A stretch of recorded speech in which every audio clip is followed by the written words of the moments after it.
नमस्कार। एवं उत्तर प्रदेश देख रहे हैं आप सभी और आपके साथ हूं मैं जयती मिश्रा। बुलेटिन की शुरुआत करेंगे इस वक्त की सुर्खियों के साथ। यूपी को पूर्वांचल एक्सप्रेसवे की सौगात, प्रधानमंत्री ने किया उद्घाटन। जमीन से आसपास तक शक्ति प्रदर्शन। मोदी बोले, एक्सप्रेसवे से यूपी की अर्थव्यवस्था होगी मजबूत। मुख्यमंत्री योगी ने किया स्वागत।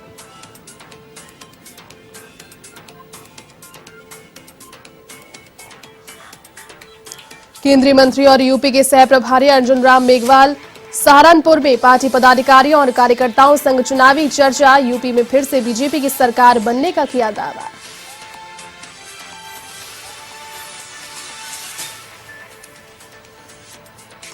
कांग्रेस नेता प्रियंका गांधी ने बीजेपी पर साधा निशाना। सरकार पर पीएम की रैली के नाम पर करोड़ों रुपए खर्च कर भीड़ जुटाने का लगाया आरोप। भाजपा को बताया जुमलों की सरकार।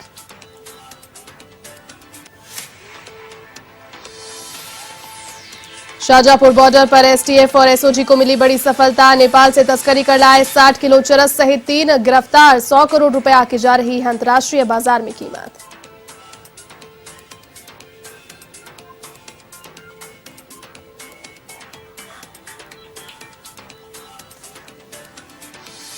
गौतम बुद्ध नगर में पुलिस ने मोबाइल चोर गिरोह का किया पर्दाफाश। 5 आरोपियों को गिरफ्तार कर लाखों के मोबाइल किए जब्त। वहीं हापुड़ पुलिस ने ट्रांसफार्मर चोर गिरोह के 5 आरोपियों को किया गिरफ्तार।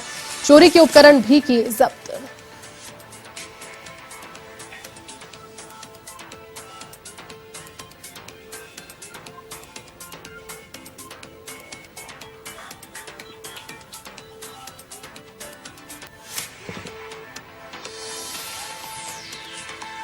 चलिए अब खबरें विस्तार से। प्रधानमंत्री नरेंद्र मोदी ने मंगलवार को यानी आज पूर्वांचल एक्सप्रेस वे की सौगात दी है। सुल्तानपुर जिले के करवल खीरी में प्रधानमंत्री मोदी ने 341 किलोमीटर लंबे पूर्वांचल एक्सप्रेस वे का विधिवत उद्घाटन किया। साथ ही उन्होंने कहा कि इससे यूपी की अर्थव्यवस्था मजबूत होगी।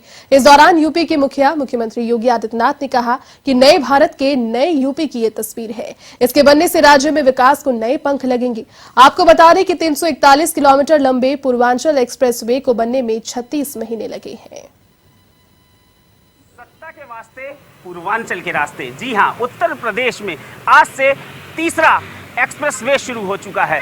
यमुना एक्सप्रेसवे, ताज एक्सप्रेसवे और ये तीसरा पूर्वांचल एक्सप्रेसवे। 3 लड़ाकू विमान मिराज, सुखोई और जगुआर ने जिस तरीके से नज़ारा पेश किया है, एयर स्ट्रिप पर किस तरीके से लैंडिंग की जाती है, इसकी एक वानगी से देश भर को न सिर्फ प्रफुल्लित किया बल्कि गौरवान्वित भी किया।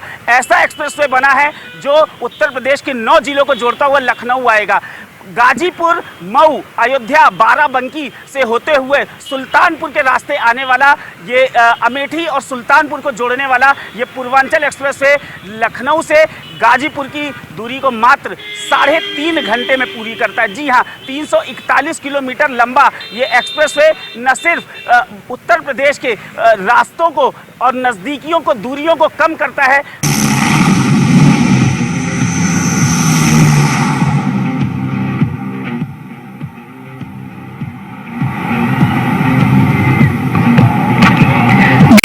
सज्जनों, आपके सामने से अभी उड़ान भरी इंडियन एयरफोर्स के AN-32 एयरक्राफ्ट ने।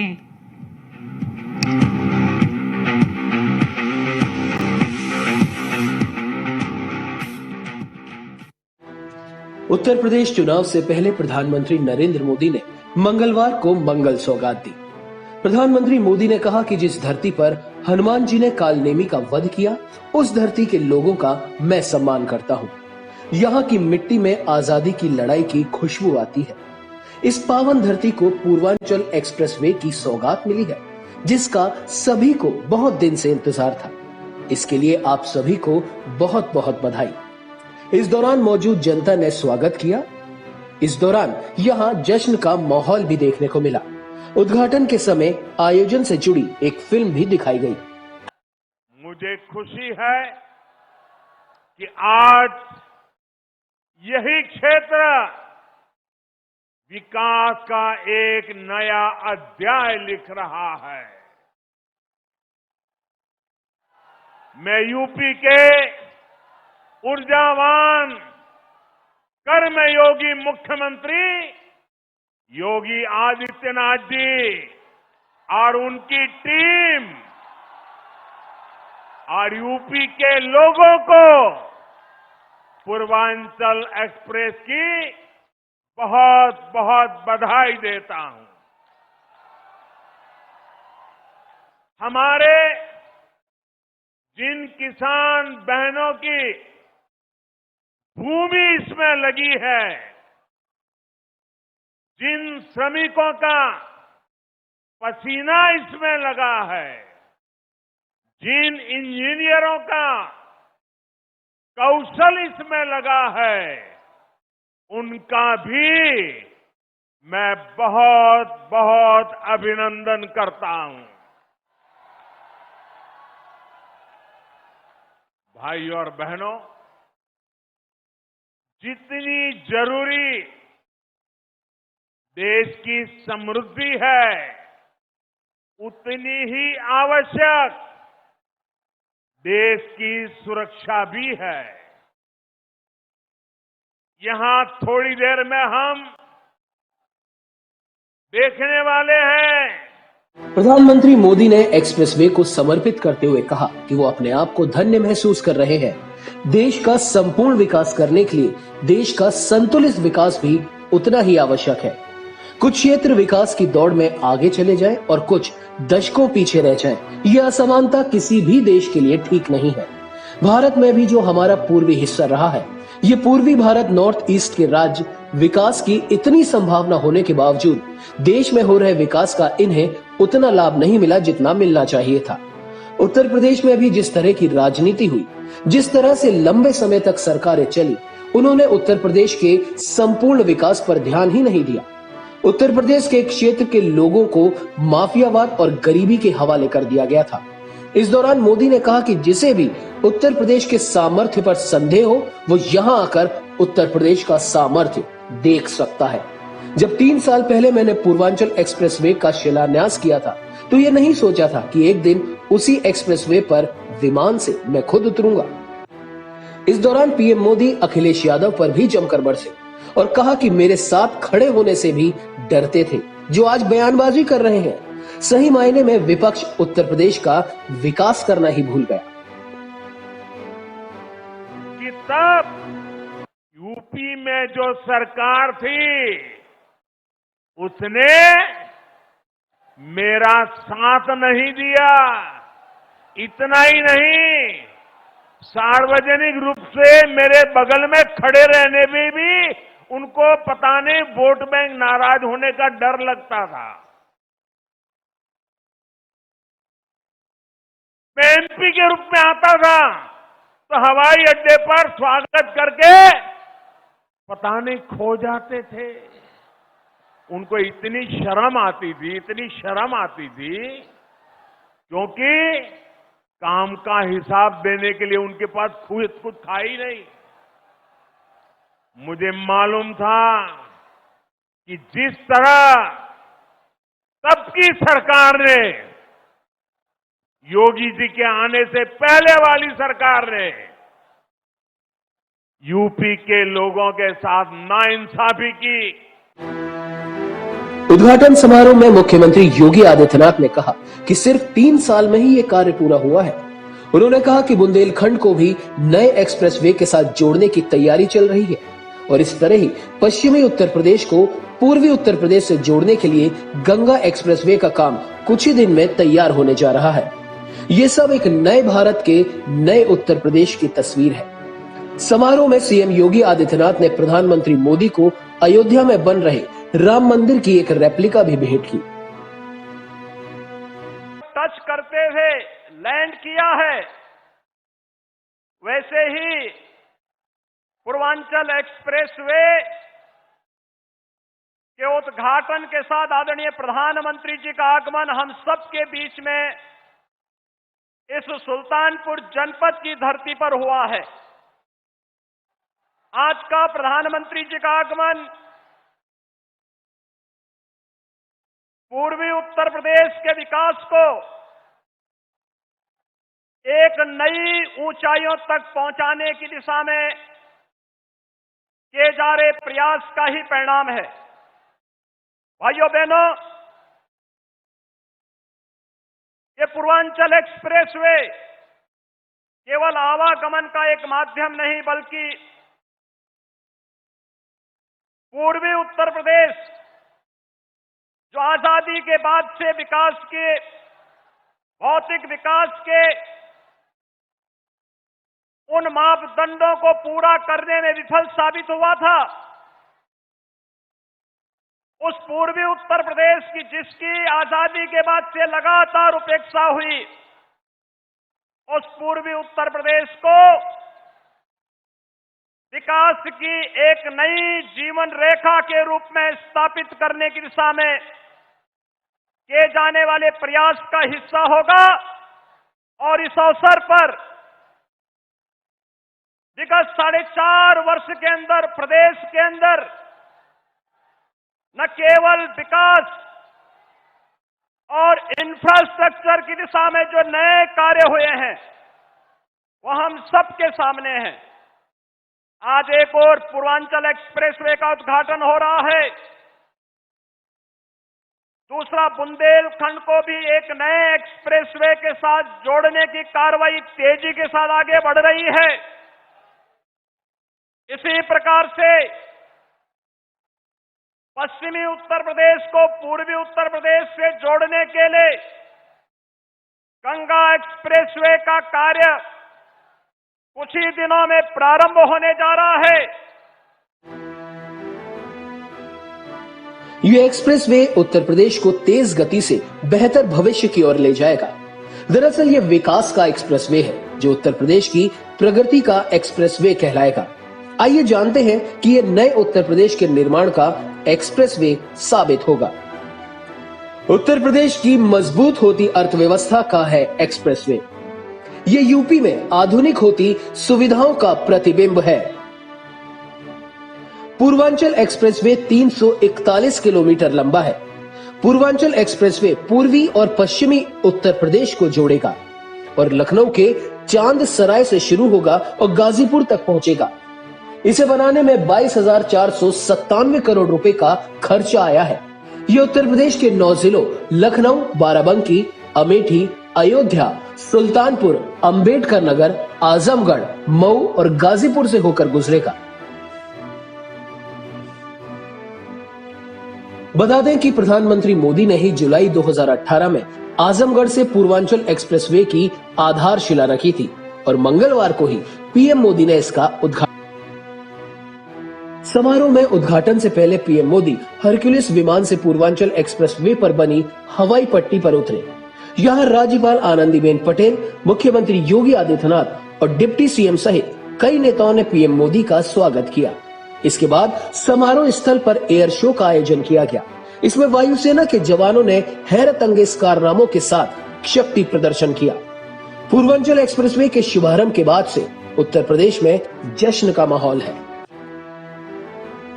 पूर्वांचल को लखनऊ से जोड़ने वाला यह एक्सप्रेसवे दिल्ली की दूरियों को भी कम करता हुआ नजर आएगा। लेकिन अब बात करते हैं राजनीति की, अब बात करते हैं चुनाव की, क्योंकि चुनाव है तो इसी के दृष्टिगत ये भी माना जा रहा है कि पूर्वांचल एक्सप्रेसवे को चुनाव से मात्र 4-5 महीने पहले देने की ये जो सौगात है, इसमें कितना राजनीतिकरण है। अगर विपक्ष पार्टी की माने तो समाजवादी पार्टी के मुखिया अखिलेश यादव शुरू से ही ये कहते आए हैं कि वो उनका प्रोजेक्ट है। लेकिन अगर माना जाए 2017 में जिस तरीके से प्रचंड बहुमत के साथ भारतीय जनता पार्टी ने उत्तर प्रदेश में अपनी सरकार बनी और सरकार बनने के बाद 36 महीने के भीतर जिस तरीके से ये पूर्वांचल एक्सप्रेसवे बन के तैयार हुआ है, चूंकि 19 महीना कोरोना काल के लिए जिस तरीके से आपात स्थिति में बीते हैं, उसके दृष्टिगत अगर देखा जाए तो बहुत ही कम समय में जिस तरीके से ये पूर्वांचल एक्सप्रेसवे बन के तैयार हुआ है, पूर्वांचल का जो वोट बैंक है और जो पूर्वांचल का वोटर है वो इस बात को बखूबी समझता है, पकड़ बनाइए, वो बहुत ही मजबूती के साथ और आगे बढ़ता हुआ नजर आ रहा है। लखनऊ से वीडियो जर्नलिस्ट सनोज शर्मा के साथ Amrish Singh, A1 TV news. Bharatiya Janata party के उत्तर प्रदेश चुनाव के सह प्रभारी और केंद्रीय संस्कृति राज्य मंत्री अर्जुन राम मेघवाल सहारनपुर पहुंचे, जहां उन्होंने सर्किट हाउस में पार्टी के पदाधिकारियों और कार्यकर्ताओं के साथ समीक्षा बैठक कर आगामी 2022 के चुनावों में भारी बहुमत के साथ जीत की योजना बनाई। केंद्रीय संस्कृति राज्य मंत्री अर्जुन राम मेघवाल ने पत्रकारों से बातचीत करते हुए कहा कि भारतीय जनता पार्टी विकास के मुद्दे पर चुनाव लड़ रही है और आगामी विधानसभा चुनाव में विकास, कानून व्यवस्था और महिला सुरक्षा के मुद्दे पर पूर्ण बहुमत की सरकार बनाएगी।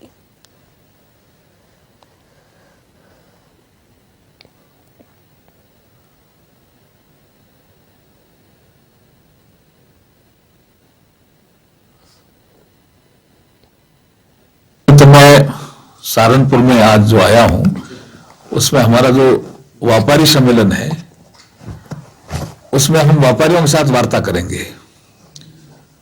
उनको अपने दिन प्रतिदिन के जो उनके काम होते हैं उनमें क्या दिक्कत आ रही है, उनके इंडस्ट्रियल एरिया डेवलपमेंट में कोई इशू है क्या, बिजली की दरों को लेकर के कोई इशू है क्या, जो जीएसटी का इशू है उसमें काफी हमने सरलीकरण किया है। योगी जी ने एक बहुत अच्छी योजना पूरे प्रदेश को दी है। कांग्रेस महासचिव और यूपी में कांग्रेस प्रभारी प्रियंका गांधी ने भाजपा सरकार पर निशाना साधा। उन्होंने ट्वीट कर कहा कि लॉकडाउन के दौरान जब दिल्ली से लाखों श्रमिक भाई बहन पैदल चलकर यूपी में अपने गांव की तरफ लौट रहे थे, उस समय भाजपा सरकार ने श्रमिकों को बसें भी उपलब्ध नहीं कराई, लेकिन प्रधानमंत्री और गृह मंत्री की रैलियों में भीड़ लाने के लिए सरकार जनता की गाड़ी कमाई के करोड़ों रुपए खर्च कर रही है। यूपी के गांव-गांव में भाजपा के प्रति गहरी नाराजगी है। भाजपा की जुमलों की दुकान, फीके पकवान वाली राजनीति को बच्चा बच्चा अब समझ चुका है, इसलिए करोड़ों रुपए लगाकर बस चेहरा बचाने की कवायद चल रही है।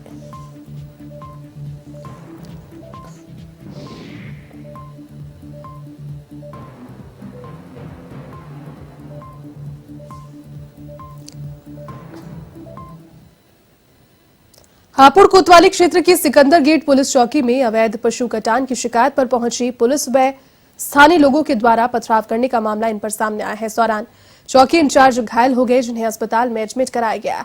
पुलिस ने मामले में मुख्य आरोपी समेत 3 लोगों को गिरफ्तार कर लिया है। बता दें कि अवैध कटान के मामले में पुलिस ने एक आरोपी नाजिम को गिरफ्तार किया है। जैसे ही पुलिस ने आरोपी को अपने साथ लेके जाने का प्रयास किया तो आरोपी के परिवार और मोहल्ले के लोगों ने पुलिस पर जमकर पथराव उस समय कर दिया। इस दौरान चौकी इंचार्ज हेम सिंह सैनी घायल हो गए। पुलिस ने मुख्य आरोपी समेत 3 लोगों को इसमें गिरफ्तार अब किया है।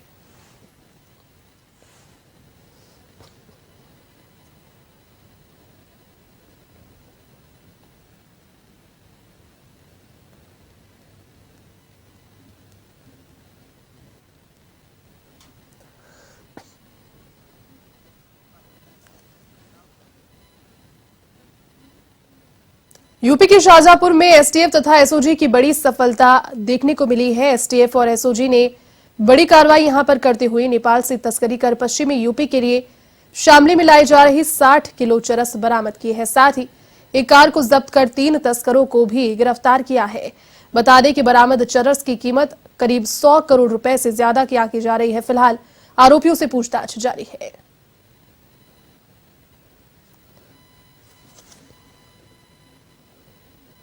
जब ये थाना रामचंद्र मिशन क्षेत्र में ये गाड़ी से जा रहे थे तो उस वक्त इनको इंटरसेप्ट किया गया और नियमानुसार इनकी तलाशी ली गई और इस गाड़ी में जो कैविटी बनी थी उससे 60 किलो चरस बरामद की गई, जिसकी अंतर्राष्ट्रीय कीमत लगभग 100 करोड़ रुपए से ज्यादा है।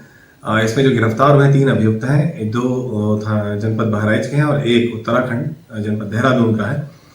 इनसे पूछताछ की गई तो ये नेपाल से स्मगल करके लाते थे और इसे पश्चिमी उत्तर प्रदेश के जनपदों में इसकी खपत होती थी।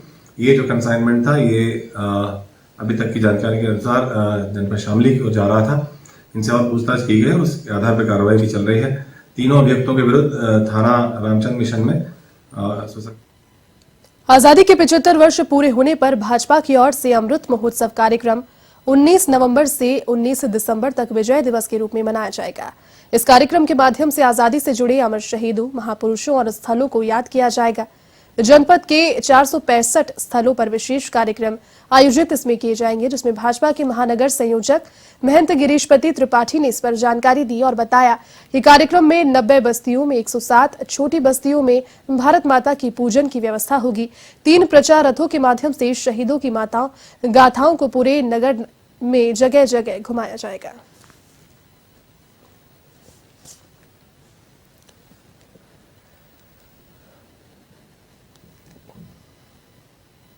पूर्ण होने के अवसर पर समाज के विभिन्न जागरूक व्यक्तियों द्वारा एक स्वतंत्रता के अमृत महोत्सव की एक समिति बनी हुई है।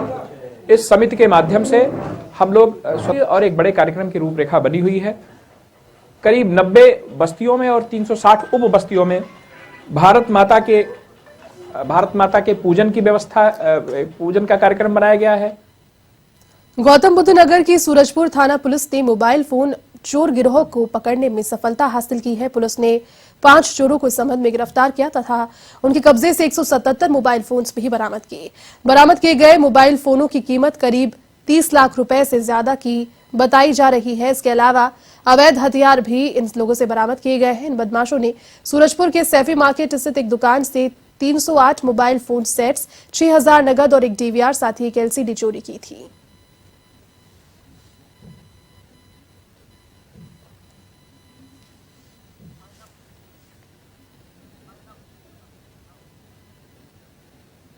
चलिए इस बुलेटिन में फिलहाल के लिए बस इतना ही। देश और दुनिया की तमाम बड़ी खबरों को देखने के लिए आप देखते रहिए A1 टीवी। नमस्कार।